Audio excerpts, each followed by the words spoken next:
சிறகடிக்க ஆசை சீரியல்ல அடுத்து வர எபிசோட்ல என்ன மாதிரியான ட்விஸ்ட் எல்லாம் இருக்க போகுதுங்கிறத இந்த வீடியோல பார்க்கலாம். இப்ப நம்ம மீனா கேக்குறாங்க ரோகிணி கிட்ட. ரோகிணி, என்ன விஷயம்? எதுக்காக நீ இப்படி பண்ண? சொல்லு ரோகிணின்னு சொல்லிட்டு கேக்குறாங்க. இல்ல, ரொம்பவே உடம்பு முடியாம கிரிஷ் இருக்கான். கிரிஷ நீ பாத்தீங்கன்னா அது அவனுக்கு கொஞ்சம் பெட்டரா இருக்கும்னு தோணுதுன்றாங்க. என்ன, நீ இப்ப வரைக்கும் திருந்தவே இல்லையா? கிரிஷ காரணம் காட்டி நீ எங்களை என்ன பண்ணணும்னு நினைக்கிற? என்ன மீனா, ஏன் மீனா இப்படி எல்லாம் பேசுறீங்க?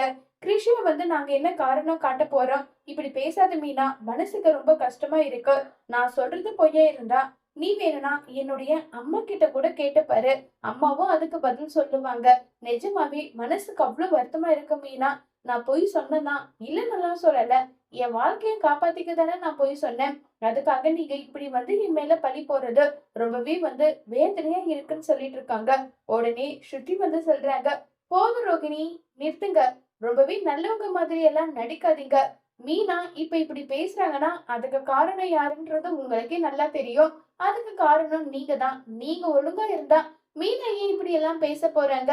மீனாவை குறை சொல்றதுக்கு பதிலா முதல்ல நீங்க கொஞ்சம் ஒழுங்கா நடந்துக்கோங்க. அதுக்கப்புறம் எதுவா இருந்தாலும் பாத்துக்கலாம், புரியுதா? நல்லா சொல்லிட்டு கோவப்பட்டு பேசுறாங்க. சரி சரி, இப்ப நான் என்ன சொன்னாலும் அது உங்களுக்கு தப்பாதான் தெரியும். இருக்கட்டும், விடுங்க. நான் இனி எதையும் பேச போறது கிடையாது. எது நடந்தாலும் அது நல்லதுக்கே நான் நினைச்சுக்க போறேன், அவ்வளவுதான் சொல்றாங்க. மீனா, என் பையன் மேல நீ எந்த அளவுக்கு உயிரா இருப்பேன்றது எனக்கு தெரியும். அந்த ஒரு உரிமையில நான் கேக்குறேன். தயவு செஞ்சு என் கிருஷியோட உயிரை காப்பாத்து. எனக்கு என் குழந்தைதான் எதிர்காலம்னு சொல்லிட்டு நான் வாழ்ந்துட்டு இருக்கேன். தயவு செஞ்சு அதை பொருட்படுத்தாம ப்ளீஸ் எனக்காக வான்னு சொல்லி ரொம்பவே ரிக்வெஸ்ட் பண்ணி கேட்டுட்டு போறாங்க. இப்ப நம்ம மீனாவுக்கும் என்ன பண்றதுன்னே தெரியாம மீனா ஒரு பக்கம் ரொம்ப வருத்தத்துல இருக்காங்க. அப்ப ஸ்ருதி கேக்குறாங்க, என்னாச்சு மீனா? ஏன் இவ்ளோ டல்லா இருக்கீங்க? ஏதாவது பிரச்சனையான்னு சொல்லிட்டு கேக்குறாங்க. ஆமா, கிருஷ பத்தி யோசிச்சுட்டு இருக்கேன். எனக்கு என்ன பேசுறது, என்ன பண்றதுன்னு எனக்கு எதுவுமே புரியல. மனசுக்குள்ள அவ்ளோ குழப்பமா இருக்கு. ரொம்பவே வருத்தமாவும் இருக்குன்னு சொல்லிட்டு இருக்காங்க. இங்க பாருங்க மீனா, இவங்க பேசுறது எல்லாம் நீங்க பெருசா எடுத்துக்காதீங்க. எனக்கு என்னவோ இதுலயும் ரோகிணி பொய் சொல்றாளோன்னு தான் தோணுது. எனக்கும் அப்படிதான் தோணுது. அதுதான் என்ன பண்றது ஏது பண்றதுன்னு தெரியாம இப்ப நான் முழிச்சிட்டு இருக்கேன். அதுக்கு பத்தி தான் யோசிச்சுட்டும் இருக்கேன் நல்லா சொல்லிட்டு பேசிட்டு இருக்காங்க. சரி சரி மீனா, இப்ப நீங்க ஃபைனலா என்ன டிசிஷன் எடுத்தாலும் எனக்கு அது ஓகே தான். எனக்கும் கிருஷ பார்க்கணும் போல இருக்கு. வாங்க, வேணும்னா நம்ம 2 பேரும் போயிட்டு வரலான்றாங்க. இல்ல, இந்த விஷயம் அவருக்கோ இல்ல அத்தைக்கோ தெரிஞ்சா என்ன நடக்கும் தெரியல. அத பத்தி தான் யோசிச்சுட்டு இருக்கேன்றாங்க. உங்களுக்கு கிருஷ பார்க்கணும் போல தோணுதா? ஒரு பக்கம் ரோகிணி சொல்றது பொய்யா இருக்குமோன்னு தோணுது. ஒரு பக்கம் கிருஷி எங்க மேல அவ்வளவு பாசமா இருந்தான். அதனால கூட அவன் கண்டிப்பா ஃபீல் பண்ணிட்டு இருக்க கூட வாய்ப்பு இருக்கு. அத பத்தி தான் நான் யோசிச்சுட்டு இருக்கேன். அதுதான் என்ன பண்றதுன்னு எனக்கு தெரியலன்னு சொல்லி ரொம்பவே வருத்தமா பேசிட்டு இருக்காங்க. சரி மீனா, அப்படி இருக்கும்போது நீங்க எதுக்காக யோசிச்சுட்டு இருக்கீங்க? எதுவா இருந்தாலும் நல்லதாவே நடக்கும் நினைச்சு அதை நீங்க விட்டுடுங்க. நடக்கிறது நடக்கட்டும்னு சொல்லிட்டு இருக்காங்க. சரி, நானும் வரேன்னு சொல்லிட்டு இப்ப நம்ம மீனாவும் ஸ்ருதியும் கிளம்பி போறாங்க ரோகிணியோட வீட்டுக்கு. ரோகிணியோட வீட்டுக்கு போனதுமே இப்ப வாமா வா உட்காருன்னு சொல்லிட்டு மீனா கிட்ட ரோகிணியோட அம்மா பேசுறாங்க. இங்க பாருங்க, நாங்க ஒருபாடு ஒண்ணும் வரல. நீங்க செஞ்ச நம்பிக்கை துரோகத்தை ஒண்ணும் நாங்க மறக்கவும் இல்ல. இங்க பாருங்க, நான் இப்ப வந்திருக்கிறது கிருஷ்காக மட்டும்தான்றாங்க. அவனுக்கு நேத்துல இருந்து ஃபீவர் நிக்காம அடிச்சுக்கிட்டே இருக்கு. எனக்கும் என்ன பண்றதுனே தெரியல. டாக்டர் கொடுத்த பிரிஸ்கிரைப் எல்லாமே கொடுத்தும் பார்த்துட்டேன். மீனாண்டி மீனாண்டி இதை தவிர அவன் வேற ஒரு வார்த்தையே அவன் சொல்ல மாட்டேங்கிறான். அதனாலதான் மீனாவை கூட்டிட்டு வர சொல்லுன்னு சொல்லிட்டு நான் தான் ரோகிணி கிட்ட சொன்னேன்னு சொல்லிட்டு சொல்றாங்க. இத கேட்டதும், இங்க பாருங்க, நான் கிருஷிக்காக தான் வந்திருக்கேன். கிரிஷ் எந்த தப்பும் பண்ணல. அந்த குழந்தையோட மனசுல நஞ்சு விளைக்கிற மாதிரி நீங்க தான் எல்லா தப்பும் பண்ணீங்க. அதுக்கு அந்த குழந்தைக்கு ஒரு சொல்லி இன்னும் ஆக போறது கிடையாது. கிரிஷ் எங்க இருக்கா நான் பாக்கணும்னு சொல்லிட்டு மீனா கிரிஷ பாக்குறதுக்காக போறாங்க. கிரிஷ பாக்குறதுக்காக போனதும் ரொம்பவே ஃபீல் பண்ணி கதறி அழுதுட்டு இருக்காங்க. மீனா ஆண்டி, என்னை விட்டுட்டு போயிட்டீங்களா? எதுக்காக மீனா ஆண்டி என்னை விட்டீங்க? சொல்லுங்க மீனா ஆண்டி, சொல்லுங்கன்னு சொல்லி கதறி அழுதுட்டு இருக்கான். கிரிஷ், உனக்கு ஒண்ணும் இல்ல. நீ நல்லா இருக்க கிரிஷ். எதுக்காக நீ அழுதுட்டு இருக்க? அழாத கிரிஷ், இங்க பாரு கிரிஷ், என்ன பாரு கிரிஷ்ன்னு சொல்லிட்டு மீனாவும் சமாதானம் பண்ணிட்டு இருக்காங்க. இப்ப ஸ்ருதி கிரிஷ், உனக்கு ரிகவர் ஆனா நீ என்னெல்லாம் கேக்குறியோ அது எல்லாமே உனக்கு நான் வாங்கி கொடுப்பேன் புரியுதான்னு சொல்லிட்டு மீனா வந்து சொல்லிட்டு இருக்காங்க. ஸ்ருதியும் அதே மாதிரி சொல்லிட்டு இருக்காங்க. நிஜமாவா? ஆமா கிரிஷ், என்ன இப்படி எல்லாம் கேட்டுட்டு இருக்க? நிஜமாவே உனக்கு நான் வாங்கி கொடுப்பேன்னு சொன்னதும் ரொம்ப தேங்க்ஸ் ஆன்ட்டின்னு சொல்லிட்டு இருக்காங்க. மீனா ஆன்ட்டி, எனக்கு இங்க இருக்க பிடிக்கவே இல்ல. எனக்கு நீங்க இருக்கீங்கல்ல, அந்த வீடு தான் பிடிச்சிருக்கு. அம்மா பாட்டி தப்பு பண்ணாங்க. சரி ஆன்ட்டி, என்கிட்ட ஏன் ஆன்ட்டி நீங்க பேசல? மனசுக்கு ரொம்ப கஷ்டமா இருக்கு ஆன்ட்டின்னு சொல்லிட்டு கிரிஷ் ஒரு பக்கம் பேசுறாங்க. கிரிஷ் பேசுனதை நினைச்சு மீனா வந்து, கிரிஷ் நீ எந்த தப்பும் பண்ணல. அப்படி இருக்கும்போது நீ எதுக்காக கிரிஷ் இப்படி எல்லாம் பண்ணிட்டு இருக்க? நீ நல்லா படிக்கணும், நல்லா சாப்பிடணும், ஹெல்த்தியா இருக்கணும் புரியுதான்றாங்க. எனக்கு நீங்க சமைக்கிற சாப்பாடு தான் ஆன்ட்டி பிடிக்கும். பேசாம நீங்க என்ன உங்க வீட்டுக்கே கூட்டிட்டு போயிடுங்க. நான் எந்த பிரச்சனையும் பண்ண மாட்டேன். நான் பாட்டுக்கு சமத்தா இருப்பேன் ப்ளீஸ்ன்னு சொல்லிட்டு கிரிஷ் வந்து மீனாவோட கையை பிடிச்சி ஃபீல் பண்ணி கதறி அழுதுட்டு இருக்காங்க. கிரிஷ் அவங்க பார்க்க வந்திருக்காங்க.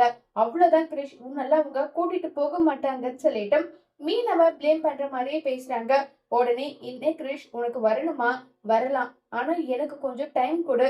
நான் எடுத்தோம் கவுத்தோம் எந்த ஒரு விஷயத்தையும் செய்ய முடியாது. உன் அம்மாவுக்கு பாவப்பட்டு பார்த்து இப்ப வந்து நான் தண்டனைய நிறையவே அனுபவிச்சுட்டேன். திரும்பவும் அந்த தப்ப நான் பண்ண மாட்டேன். நானு அண்ணாமலை தாத்தா இருக்காரு இல்ல, அவர்கிட்ட கேட்டுட்டு அவர் ஓகே சொன்னா கண்டிப்பா உன்னை நான் கூட்டிட்டு போறேன் சரியா? நீ இதுக்கெல்லாம் ஃபீல் பண்ணிட்டு இருக்காதுன்னு சொல்லிட்டு இருக்காங்க. இது கேட்டதும் நிஜமாவா ஆன்ட்டி? நிஜமா, இந்தா இந்த மருந்து சாப்பிட்டுன்னு சொல்லிட்டு மருந்தையும் குடுக்குறாங்க. மருந்தையும் கொடுத்ததுமே சரி ஆன்ட்டி நீங்க சொல்லிட்டீங்கல்ல, நான் குடிக்கிறேன்னு சொல்லிட்டு மருந்த குடிச்சதுமே பயங்கரமா சந்தோஷப்படுறாங்க நம்ம மீனா. சரி கிரிஷ், எனக்கு ரொம்ப டைம் ஆயிடுச்சு, நான் கிளம்புறேன்னு சொல்லிட்டு மீனா அங்க இருந்து கிளம்பி போறாங்க. ஆன்ட்டி அப்பப்ப வந்து நீங்க என்ன பாப்பீங்கல்ல? என்ன கிரிஷ் கேள்வி? கண்டிப்பா உன்னை பாக்குறது தவிர எனக்கு வேற என்ன வேலை இருக்கு? நான் வரேன்னு சொல்றாங்க. கிரிஷ் இந்தான்னு சொல்லிட்டு ஸ்ருதி வந்து கிரிஷ்க்கு பிடிச்ச சாக்லேட் எடுத்துட்டு வந்து கொடுக்குறாங்க. எல்லாருமே ரொம்பவே சந்தோஷமா பேசிட்டு இருக்காங்க. சரி நான் கிளம்புறேன்னு சொல்லிட்டு அங்க இருந்து கிளம்பி வந்து போயிடுறாங்க. இப்ப வந்து நம்ம ரோகிணியோட அம்மா கேக்குறாங்க, இங்க பத்தியா கிரிஷுக்கு அவங்க குடும்பம் மட்டும் தான் இம்பார்ட்டன்டா தெரியுது. அத முதல்ல புரிஞ்சுக்கோ.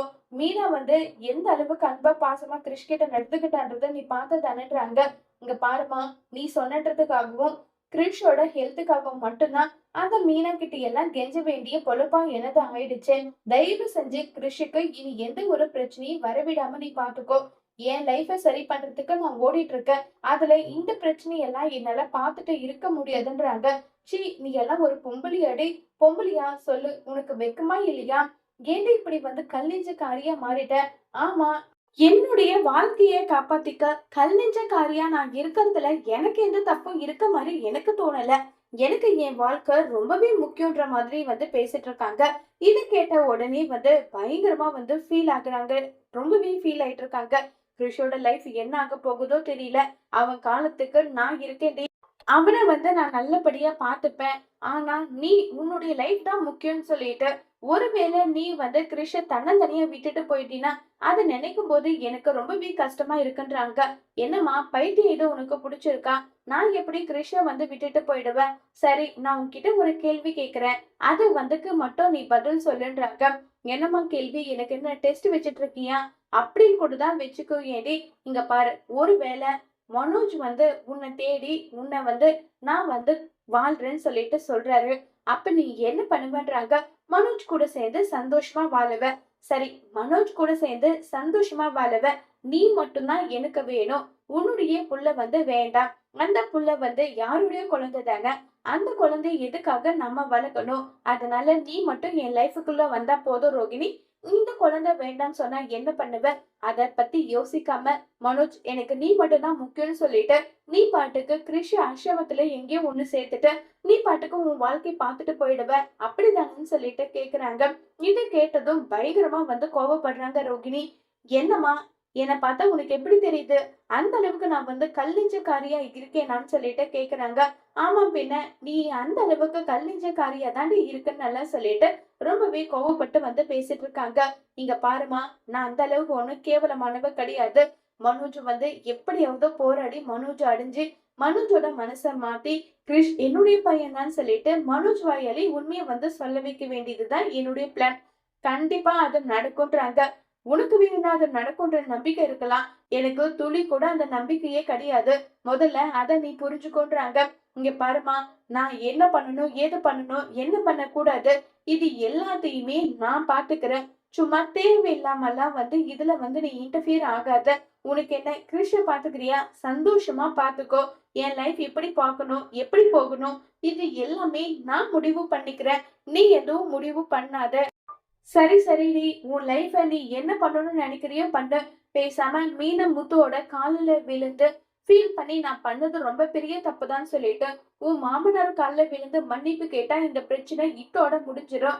ஆனா அதை விட்டுட்டு நீ பண்ணிட்டு இருக்கிற வேலை, தலைய சுத்தி மூக்க தொடுற வேலை, இது உன்னுடைய லைஃபுக்கு சாத்தியமான்னு கேட்டா கண்டிப்பா அது கிடையாதுதான் நான் சொல்லுவேன்றாங்க. இங்க பாருமா, என்ன பண்ணணும் ஏது பண்ணணும்ன்றதெல்லாம் நான் பாத்துக்கிறேன். என்னுடைய மாமியாரை பத்தி உனக்கு தெரிஞ்சுமா நீ இப்படி பேசிட்டு இருக்க? அதுதாம்மா என்னால ஏத்துக்கவே முடியல. ரொம்பவே எனக்கு ரொம்ப வருத்தமா இருக்குன்னு நல்லா சொல்லி பேசிட்டு இருக்காங்க. இங்க பாருடி, நான் பாத்துக்கிறேன்னு நான் சொல்லிட்டேன்ல. கிருஷிய நான் எப்படி பண்ணணுமோ அதை நான் பாத்துக்கிறேன்னு சொல்லிட்டு அங்கிருந்து ரோகிணியோட அம்மா கிளம்பி போயிடுறாங்க. இங்க ரோகிணி ஒரு பக்கம் புலம்பிட்டு இருக்காங்க. என்னுடைய புருஷன் தான் என்ன புரிஞ்சுக்கலன்னா என் அம்மாவும் என்ன புரிஞ்சுக்காம இருக்காங்களேன்னு சொல்லிட்டு வருத்தப்பட்டுட்டு இருக்காங்க. கரெக்டா அந்த நேரம் பார்த்து சிந்தாமணி போன் பண்றாங்க. ஆன்ட்டி சொல்லுங்க ஆன்ட்டின்றாங்க. என்னாச்சு, கிருஷிக்கு உடம்பு ஓகேவான்னு சொல்லி கேக்குறாங்க. கிருஷ் இப்ப நார்மலா தானே ஆன்ட்டி இருக்கான். சரிம்மா, அப்புறம் ஏன் கண்ணு நீ இப்படி டல்லா பேசிட்டு இருக்க? எல்லாம் என்ன ஆன்ட்டி, எல்லாம் என்னுடைய வாழ்க்கை பிரச்சனை தான். என் லைஃப் மட்டும் ஏன் ஆன்ட்டி இப்படி போகுதுன்றது எனக்கே தெரியல. மனசுக்கு அவ்வளவு வருத்தமா இருக்கு, அவ்வளவு ஃபீலிங்கா இருக்கு நல்லா சொல்லி பயங்கரமா ஃபீல் பண்ணி பேசிட்டு இருக்காங்க. என்னாச்சு கண்ணு, ஏன் கண்ணு இப்படி எல்லாம் பேசிட்டு இருக்க? உன்னுடைய ஆன்ட்டி உன் கூட இருக்கிற வரைக்கும் உனக்கு எந்த பிரச்சனையும் இல்ல, நீ நல்லாதான் கண்ணு இருப்பேன் நல்லா சொல்லிட்டு இருக்காங்க. ஆமா ஆன்ட்டி, நானு இப்படி சோர்ந்து போன நேரத்துல நீங்க எனக்காக பேசுறது எனக்கு எவ்வளவு சந்தோஷமா இருக்கு தெரியுமா? சொல்றதுக்கு வார்த்தையே இல்ல. அந்த அளவுக்கு நான் சந்தோஷப்படுறேன் ஆன்ட்டி. ரொம்ப நன்றி ஆன்ட்டி நல்லா சொல்லிட்டு இருக்காங்க. சரி சொல்லு கண்ணு, என்ன பிரச்சனை, என்ன விஷயம் சொல்லிட்டு கேக்குறாங்க. நடந்த விஷயத்தை எல்லாம் சொல்றாங்க. என்ன இது, இந்த குழந்தைய வச்சு இவங்க எல்லாரும் ஒண்ணு சேர்ந்துருவாங்க போலயே. அதுக்கப்புறம் நம்ம போட்ட பிளான் எல்லாமே பிளாப் ஆயிடும் போலயேன்னு சொல்லிட்டு, இங்க பாரு, உன்னுடைய தைரியம் இதுதான் உனக்கு ரொம்ப முக்கியம். அதை முதல்ல நீ புரிஞ்சுக்கோ. நீ எதுக்காக அவங்க கிட்ட எல்லாம் போயிட்டு அவங்க காலில் விழுறன்றாங்க. ஆன்ட்டி, எனக்கு அப்படி விழணும்ன்ற அவசியம் கூட கிடையாது. இது எல்லாமே நான் என் வீட்டுல என் அம்மா கிட்ட எவ்வளவு சொன்னாலும் அவங்க அதை காது கொடுத்து கூட கேட்க மாட்டேன்றாங்க. மனசுக்கு அதுதான் ஆன்ட்டி வருத்தமா இருக்குன்னு சொல்லிட்டு இருக்காங்க. அவங்க பெரியவங்க கண்ணு, அவங்க சொல்றதை கொஞ்சம் ஏத்துக்கோ. இல்ல ஆன்ட்டி, என்னதான் என்னுடைய பையனுக்கு மீனாவோட உண்மையான சுயரூபம் தெரியலனாலும் மீனா எனக்கு எப்பவுமே எதிரிதான், முத்துவும் எதிரிதான். அவங்களாலதான் இந்த உண்மையை கண்டுபிடிச்சு என்னுடைய லைஃப் இப்ப கேள்விக்குறியா இருக்குன்னா அதுக்கு முழுக்க முழுக்க காரணம் முத்து மீனா இவங்கதான். இவங்கள நான் சும்மாவே விடவே மாட்டேன். இதே வேகத்துல இருக்கான்னு கண்டிப்பா மனோஜ் உனக்கு தான். நீ எதை பத்தியும் கவலைப்படாதுன்னு சொல்லி பேசிட்டு இருக்காங்க. அட்லீஸ்ட் நீங்களாவது என் மனசை புரிஞ்சுக்கிட்டு எனக்காக பேசுறது எனக்கு அவ்வளவு சந்தோஷமா இருக்கு. ரொம்ப நன்றி ஆன்ட்டின்னு சொல்லிட்டு அங்க இருந்து ரோகிணி போனை கட் பண்ணிடுறாங்க. என்ன இது, ட்ராக் மாறுற மாதிரி இருக்கே? இல்ல இல்ல, மாறவே கூடாது.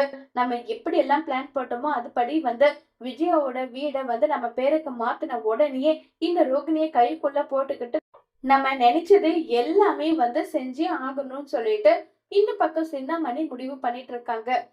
ஸ்ருதி மீனா கிட்ட கேக்குறாங்க. என்ன மீனா, கிருஷ போயிட்டு பார்த்துட்டு வந்ததுல இருந்து நீங்க என்ன இவ்வளவு வருத்தமா இருக்கீங்க, என்னாச்சுன்னு சொல்லிட்டு கேக்குறாங்க.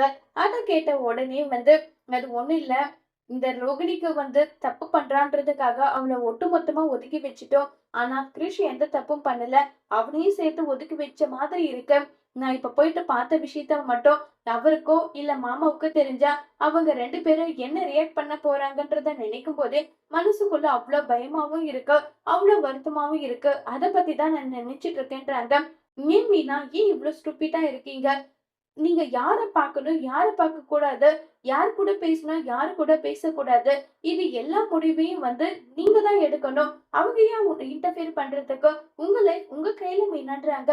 ஸ்ருதி, அது வேணும்னா நீங்க அதை யோசிக்கலாம். ஆனா அந்த மாதிரி எல்லாம் என்னால இருக்க முடியாது ஸ்ருதின்னு சொல்லிட்டு மீனா சொல்லிட்டு இருக்காங்க.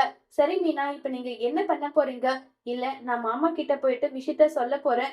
இந்த மாதிரி கிருஷிக்கு உடம்பு முடியாம இருந்தா அதனால ரோகிணி பார்க்க சொன்னா, அதனால பார்க்க போனேன் மாமான்ற விஷயத்த நான் சொல்ல போறேன்னு சொல்லிட்டு மீனா சொல்றாங்க. சரி, உன்னுடைய இஷ்டம் தான். என்னத்த நான் வந்து சொல்றது? இதுல சொல்றதுக்கு எனக்கு எதுவும் கிடையாது மீனா. அவங்கவங்க லைஃப், அவங்கவங்க டிசிஷன். இதுலலாம் நான் இன்டர்ஃபியர் ஆக மாட்டேன். உனக்கு என்ன விருப்பமா இருக்கோ அத நீ செய்யின்னு சொல்லிட்டு, சரி நான் கிளம்புறேன்னு சொல்லிட்டு அங்கருந்து ஸ்ருதி கிளம்பி போயிடுறாங்க. இப்ப வந்து முத்து வராங்க. முத்து வந்ததும், "வா மீனா போகலாம்ன்னு" சொல்லிட்டு முத்து வந்து மீனாவ கூட்டிட்டு போறாங்க. முத்து மீனாவ கூட்டிட்டு போனதும், "என்ன மீனா? ஏன் உன் முகம் இவ்ளோ டல்லா இருக்க? என்னாச்சுன்னு?" சொல்லிட்டு கேக்குறாங்க. "இல்லைங்க, ஒண்ணும் இல்ல. நான் நல்லா தான் இருக்கேன். உன்னை பார்த்தா எப்படி இருப்ப என்ன ஏதுன்றது எனக்கு என்ன தெரியாதா? நீ எப்படி இருப்பேன்னு எனக்கு தெரியும். ஒழுங்கா என்ன விஷயம்? என்ன ஆச்சு? சொல்லுன்னு சொல்லிட்டு கேக்குறாங்க. அது வந்துங்க, அது வந்து யோசிச்சுட்டே இருக்காங்க. என்ன மீனா? நான் பாட்டுக்கு கேட்டுட்டே இருக்கேன். நீ பாட்டுக்கு அமைதியா இருந்தா என்ன அர்த்தம்? என்ன நடக்குதுங்க? சொல்லுன்னு சொல்றாங்க. இல்லைங்க, அது வந்து மாமா கிட்ட பேசுறேன்னு சொன்னதும், சரின்னு சொல்லிட்டு இப்ப முத்து, மீனா வீட்டுக்கு வந்துடுறாங்க. அப்பா, அப்பா, மீனா உங்ககிட்ட ஏதோ முக்கியமான விஷயம் பேசணுமா? என்னம்மா மீனா? எதுவா இருந்தாலும் நீ பேச வேண்டியது தானே? முத்துக்கிட்ட சொல்லிதான் சொல்லணுமான்றாங்க. இல்ல மாமா, உங்ககிட்ட எப்படி பேசுறது நான் தயங்கிட்டு இருந்தேன். அப்ப என்னாச்சு? ஏன் உன் முகம் டல்லா இருக்குன்னு சொல்லிட்டு அவர் கேட்டாரு.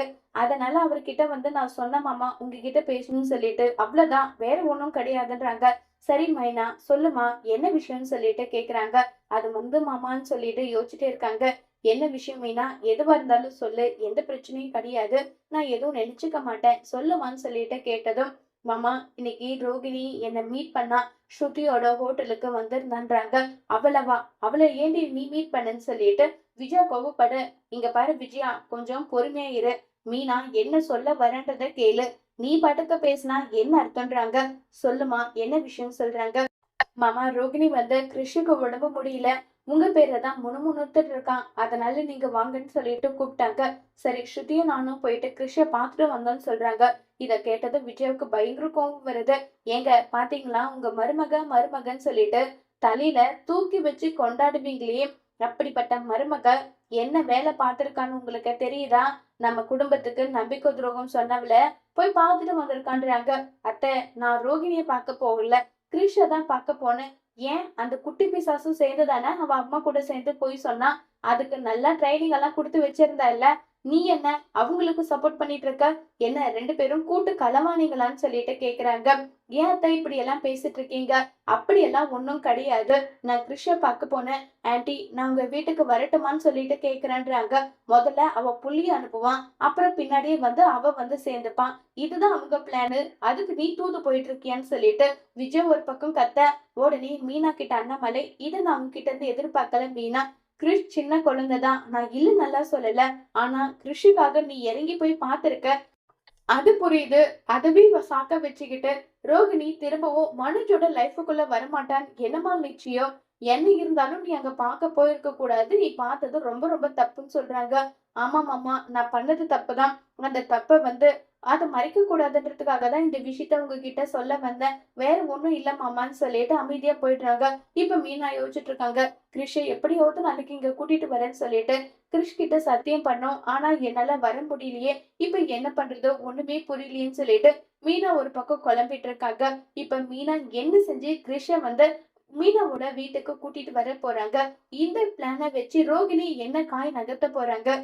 இதனால முத்து மீனா வாழ்க்கையில ஏதாவது பிரச்சனை வரப்போகுதா? ரோகிணியால பிரச்சனை வரப்போகுதா? இத மீனா எப்படி ஹேண்டில் பண்ண போறாங்கங்கிறத வரப்போற எபிசோட்ல வெயிட் பண்ணி பார்க்கலாம். தேங்க்யூ.